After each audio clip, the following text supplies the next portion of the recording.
Bien. Sebastián Menazzi, como les contaba, es especialista en genética y es magíster en biología molecular.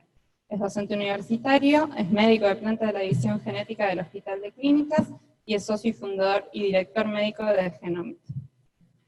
Adelante. Bueno, gracias por la presentación.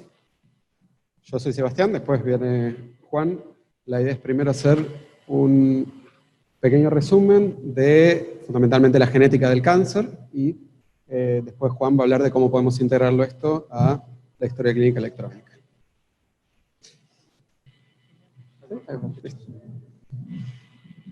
Bueno, el cáncer en definitiva es una enfermedad genética que está provocada por la presencia de mutaciones que generan una activación constitutiva en algún gen, ¿sí?, llamado un oncogen, ¿sí?, genes que provocan, digamos, una proliferación celular descontrolada, que se combina también, o que puede tener, a veces, digamos, como contrapartida, una inactivación de genes que denominamos supresores tumorales, ¿sí? Estos genes controlan cuando la célula tiene que entrar en apoptosis, y cuando existe una pérdida de las dos copias de ese gen por mutaciones inactivantes, es cuando se desencadena o aparece esta patología, ¿sí?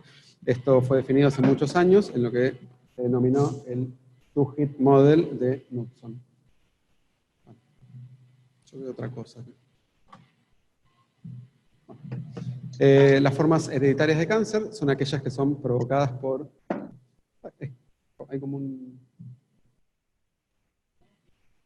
como que pasa y a veces pasa, a veces no. Bueno.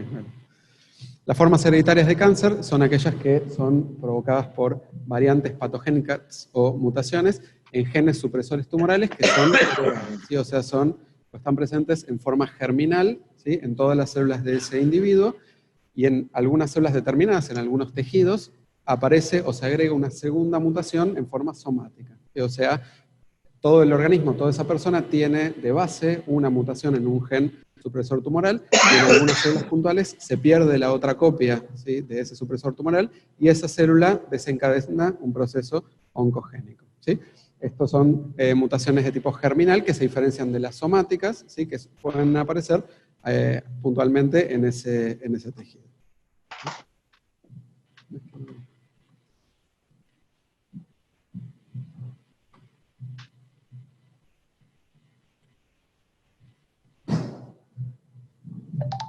Como que no pasa.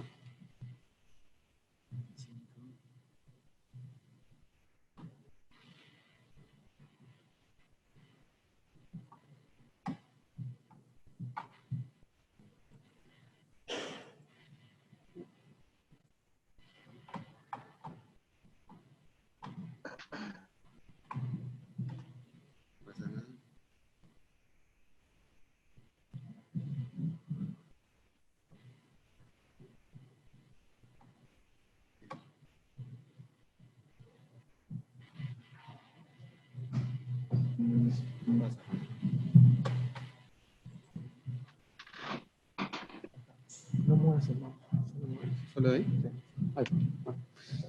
Este modelo del Two-Hit de Knudson fue descrito por primera vez asociado con el retinoblastoma, ¿sí?, donde se veía que niños que nacían con un tumor ocular muchas veces tenían una primera mutación heredada de alguno de los padres, donde se combinaba con una segunda mutación, o bien los dos hits directamente a nivel de ese tejido.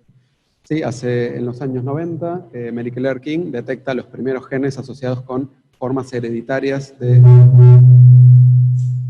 cáncer de mama, ¿sí?, los genes BRCA1 y BRCA2, que vienen de breast cancer, ¿sí?, en los cromosomas 17 y 13, y posteriormente se identificaron también genes relacionados con formas hereditarias de cáncer de colon. ¿Sí? En la actualidad se conocen más de 30 genes que están relacionadas con estas formas hereditarias de cáncer.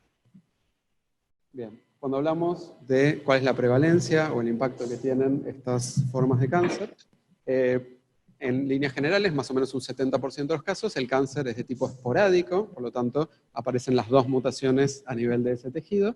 En un 20% vemos formas de agregación familiar, donde hay varios antecedentes, pero no hay un factor hereditario de tipo monogénico en la genealogía que sea claro. Y un 5 o 10% de los casos hablamos de formas hereditarias, donde efectivamente se constata alguna mutación heredada muchas veces de antepasados de esa familia, que está implicando un alto riesgo o una alta predisposición, y generalmente tiene un patrón de herencia de tipo dominante, ¿sí? Estas proporciones a veces pueden variar, ¿sí? Según el tipo de tumor. Hay tumores que el componente genético es más importante, como el caso del cáncer de ovario. Otros, como puede ser el cáncer de pulmón, tienen un componente hereditario menos frecuente, ¿sí?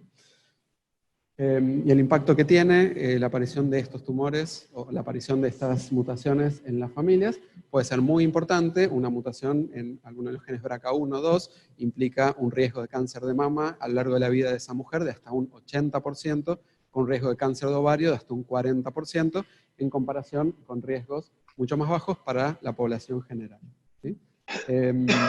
También las edades de aparición son más tempranas y hay mayor riesgo de aparición de más de un tipo de tumor en esa persona, como mujeres que tienen cáncer de mama bilateral o cáncer de mama junto con cáncer de ovario, ¿sí? Lo mismo pasa para los genes relacionados con predisposición hereditaria a cáncer de colon, donde mutaciones en genes como APC confieren un riesgo de casi 100% de cáncer de colon, y otras como síndrome de Lynch pueden implicar un riesgo de hasta un 30 o 40% de aparición de un cáncer de colon, ¿sí?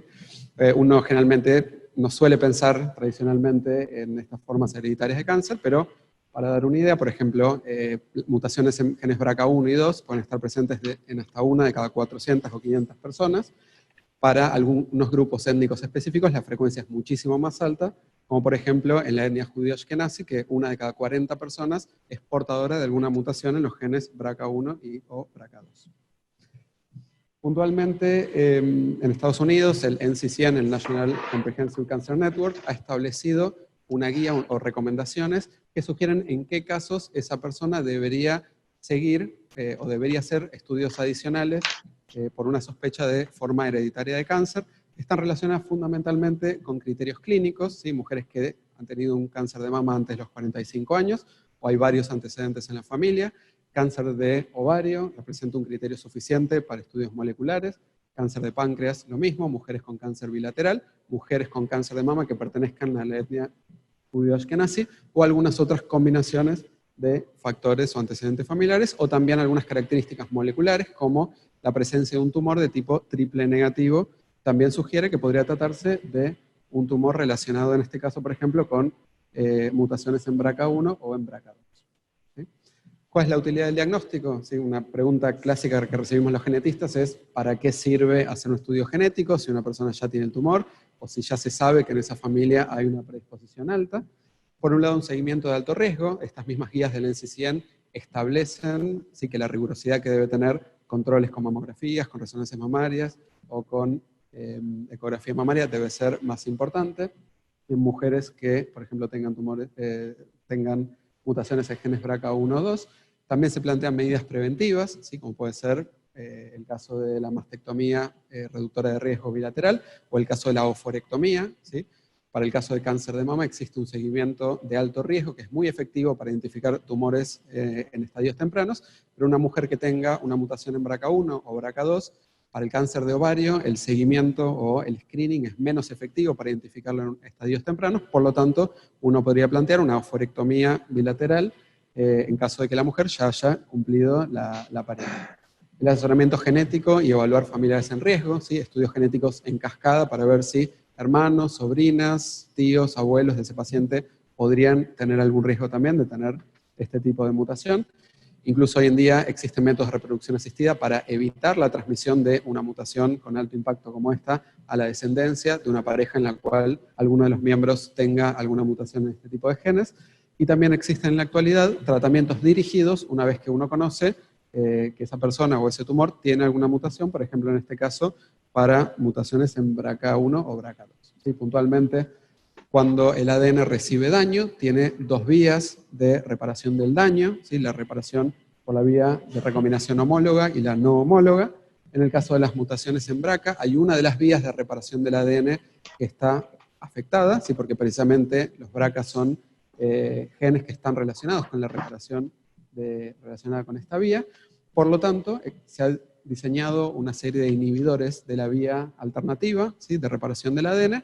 Entonces, cuando uno genera un daño a través de una quimioterapia, por ejemplo, sobre esas células tumorales, como ya no tienen una vía de reparación del ADN y no atacan con estos fármacos la otra vía de reparación del ADN, esa célula no puede mantener una estabilidad del ADN y termina entrando en apoptosis, a pesar de ser una célula tumoral que tiene mecanismos de reparación. ¿Sí? Bueno, entonces, dentro de Genome IT, nosotros somos un grupo un spin-off de un grupo de investigación en genómica del cáncer, que tenemos experiencia en transcriptómica, en biología molecular, bioinformática y en genética médica, y desarrollamos productos y servicios relacionados con investigación genómica, medicina personalizada y ciencia de datos biomédicos. ¿Sí? Recibimos varios premios en los últimos años relacionados con este tipo de estudios, y bueno, dentro de este contexto es que desarrollamos en conjunto con el italiano este sistema de soporte de decisión que ahora les va a pasar a comentar. Bueno, ¿sí? La idea es un sistema de soporte de decisión que va a alertar a los médicos sobre criterios clínicos para realizar estudios moleculares y que posteriormente, una vez que se hace este estudio molecular, empezamos por los genes BRCA1 y 2, esa información ingresa dentro de la historia clínica electrónica para ofrecer al médico alertas de seguimiento personalizados según la genética de ese paciente.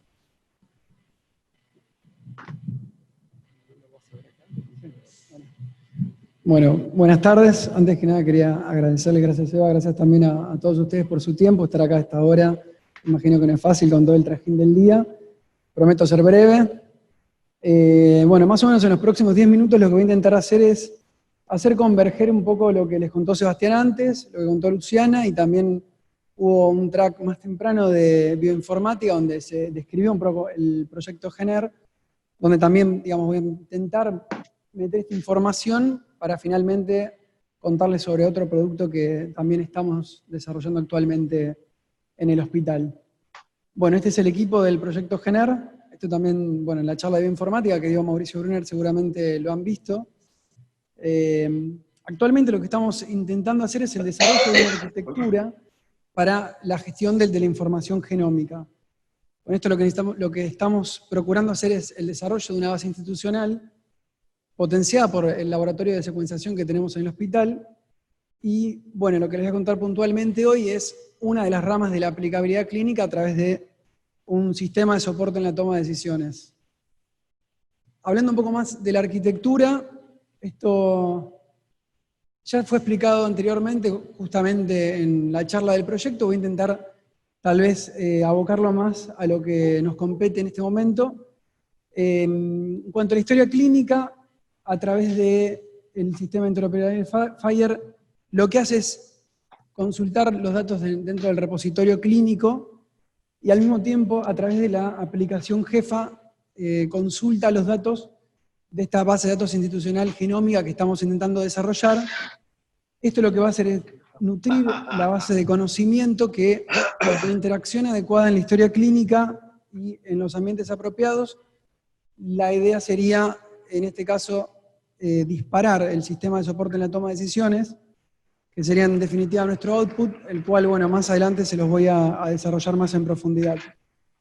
Bueno, ¿por qué elegimos BRCA?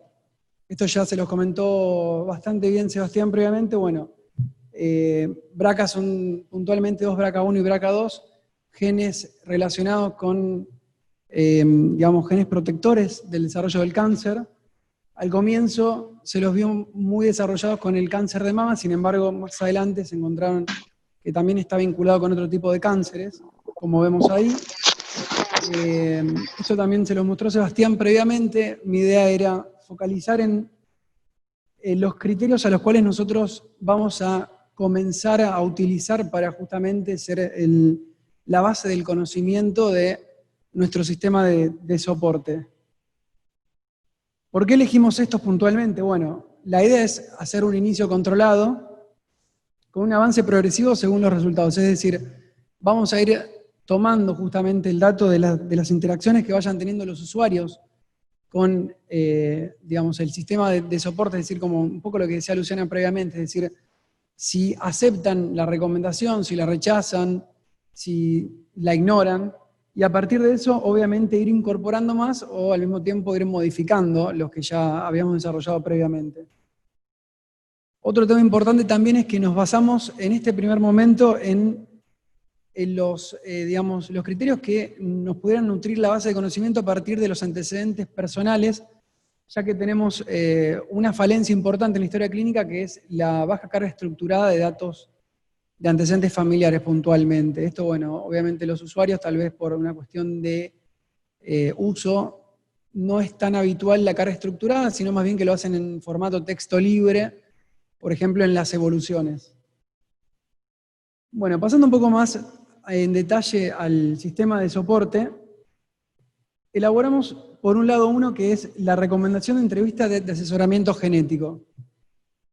A partir de esto, bueno, un poco lo que decía, tomando como base de conocimiento el antecedente personal, por un lado, bueno, del cáncer de mama en mujeres menores a 46 años u hombres, cáncer de ovario y páncreas, en el ámbito adecuado que sería la consulta ambulatoria programada, y a través del usuario médico de cabecera o algún médico relacionado, como por ejemplo el ginecólogo o el cirujano. Lo que generaría todo esto a través de nuestro input sería, después pasando por todo el motor de reglas, el output, que es la recomendación. En este caso en el hospital tenemos un grupo que es el PROCANE, que es el Programa de Cáncer Hereditario, a través del cual le brindaríamos al usuario la recomendación a la derivación para la entrevista. Este es un equipo de asesoramiento genético compuesto por un grupo multidisciplinario, donde obviamente se encargan de estimar el riesgo de determinados tipos de cánceres, tanto a pacientes como a los familiares.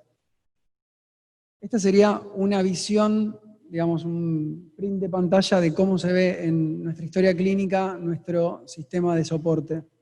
Como ven ahí, sería en el ámbito ambulatorio, el marco verde es el ámbito ambulatorio. Previamente Alejandro nos mostraba en su presentación tal vez capturas de pantalla donde veíamos un marco violeta, eso sería la parte de internación. También hay también otra parte importante que sería el médico de cabecera, y en la recomendación lo que tenemos es, bueno, por un lado, justamente informar al usuario, en este caso el médico, que el paciente que tiene probablemente tiene un riesgo aumentado de padecer alguna mutación, en este caso del gen BRCA, por lo cual se le sugiere una entrevista con asesoramiento genético. Ahí podemos ver las distintas interacciones que puede hacer el usuario, es decir, solicitar, descartar. Debajo también le colocamos un link para mayor información. Y por otro lado, la otra regla en la cual estamos trabajando, el otro sistema de soporte, es la recomendación de seguimiento por el especialista. Esto sería en pacientes donde ya tenemos en nuestra base de datos, en nuestro repositorio genómico, que el paciente posee la variante genética patogénica o probablemente patogénica del gen BRCA, también en el mismo ámbito que sería la consulta ambulatoria programada con el médico de cabecera. Lo cual le daríamos en este caso es la regla de recomendación del seguimiento al especialista. Es decir, le recomendaríamos interconsulta con un dermatólogo, un oftalmólogo y un urólogo. Cada una sería una regla propia en sí por separado, por justamente el riesgo aumentado que presenta la variante patogénica de BRCA en padecer melanoma cutáneo, también melanoma oftálmico y cáncer de próstata. Lo mismo que previamente les mostraba en cuanto a al sistema de soporte anterior, en este caso también se le informaría al usuario sobre, en este caso, bueno, el paciente que padece ya la mutación ya conocida, y un poco informarle de que, bueno, uno de los cánceres a los cuales se ve con mayor riesgo es el melanoma, en este caso el que les estoy mostrando, donde le sugerimos solicitar interconsulta con el dermatólogo. Además tuvimos que hacer una excepción en este caso porque por nuestro sistema de salud, el plan de salud del Hospital Italiano, donde nosotros queremos fundamentalmente comenzar con nuestra implementación, únicamente los médicos de cabecera son aquellos que pueden realizar la interconsulta. Por lo tanto, si tal vez el usuario médico no posee el atributo de médico de cabecera del paciente al cual está consultando en ese momento, no le puede realizar directamente la consulta, sino que lo que se le hace es avisarle, bueno, obviamente brindarle esta información, pero recomendarle enviarle un email al médico de cabecera para que éste eventualmente realice la interconsulta, la derivación con el dermatólogo en este caso. Bien, hasta acá ya vimos entonces el tema del proyecto GENER, nuestra base de datos, BRCA, los CSS. Bueno, lo que les propongo ahora es pensar un poco dónde enmarcamos todo esto. Por un lado, como ya se hablaba más temprano en otra charla, esto, digamos, la genómica en sí está enmarcada dentro de lo que sería la medicina de precisión o medicina personalizada, que viene un poco a cambiar el paradigma actual de nuestra medicina, donde en general llegamos al paciente cuando ya presenta algún signo o síntoma y no lo tratamos en su individualidad, sino que únicamente nos abocamos justamente a esto, donde tal vez contando con estos datos propios de cada paciente, no solo con la genómica, sino también con las otras disciplinas que conforman las ciencias ómicas, como vemos ahí, con toda esta información lo que haríamos sería más bien apuntar hacia la individualidad, y con esto no tendríamos únicamente una repercusión en cuanto a lo que es el cáncer en sí, sino también tendríamos muchas otras aplicaciones, bueno, como en nuestra charla anterior bien nombró el especialista de Barcelona en cuanto a la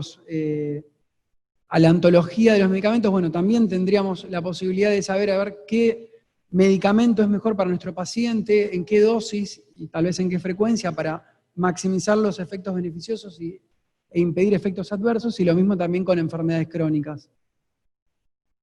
Bien, sin embargo, todo esto también tiene que ser enmarcado en una visión responsable desde el rol que nos toca a nosotros como profesionales de la salud, ya que es información sensible, es decir, todos estos datos que estamos acumulando, genómico y de las ciencias ómicas y de muchas otras disciplinas, nos van a dar mucha información sobre los pacientes, los cuales obviamente tienen que ser manejadas de manera responsable, en un marco legal apropiado, evitando que sea a través de intereses de terceros, y buscando siempre el beneficio y evitando justamente perjudicar a nuestro paciente o a cualquier otro, no solo a él, sino también a todo aquel que esté vinculado, ya que la gran mayoría de estos datos que estamos recolectando no solo afectan a la persona en sí que tenemos enfrente, tal vez en el consultorio, sino a cualquier otro que esté emparentado. Bien, y un poco tal vez hablando, o mejor dicho, recordando una charla que fue hoy más temprano del doctor Fernán Quirós, sobre tal vez qué es importante actualmente por lo menos en la actualidad, conocer a nuestros pacientes, si más bien la información genómica o lo que él llamaba el código postal, o sea, el código genómico o el código postal. Todos estos avances tienen que ser, por supuesto, regulados también por nuestra situación social y por donde estamos enmarcados actualmente, ya que de nada nos serviría tal vez tener la complejidad que estamos desarrollando si no lo aplicamos en ambientes donde el resto de cosas tal vez más como personalizadas también para el paciente, pero de mayor tal vez cotidianidad, no están garantizadas. Muchas gracias.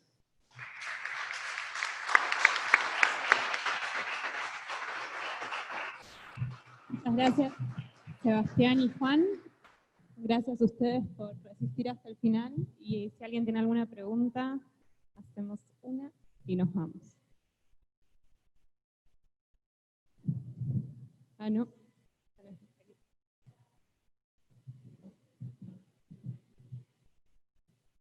La pregunta es con respecto a la recomendación de las interconsultas, ¿no? Finalmente, ¿qué hacen? Eso, digamos, lo que genera finalmente es una lista de espera, ¿no? De un paciente, quizás para que lo vaya a ver al genetista. ¿Han evaluado, digamos, eso que te va a generar una lista de espera, si hay que poner pacientes primero digamos, en la lista de espera, o si los vas a tirar, digamos, a una consulta que quizás va a quedarse en varios meses más, digamos, cuál va a ser el impacto finalmente de la recomendación? Bien, bueno, en cuanto a eso, obviamente estamos trabajando en conjunto con Procane, que es el equipo de asesoramiento genético del hospital. En sí, estuvimos viendo previamente cuáles eran las interconsultas, o mejor dicho, las entrevistas que ellos tenían en los últimos años. Esto probablemente lo que vaticinamos es que va a aumentar ese porcentaje. Todavía no llegamos a implementar todo esto.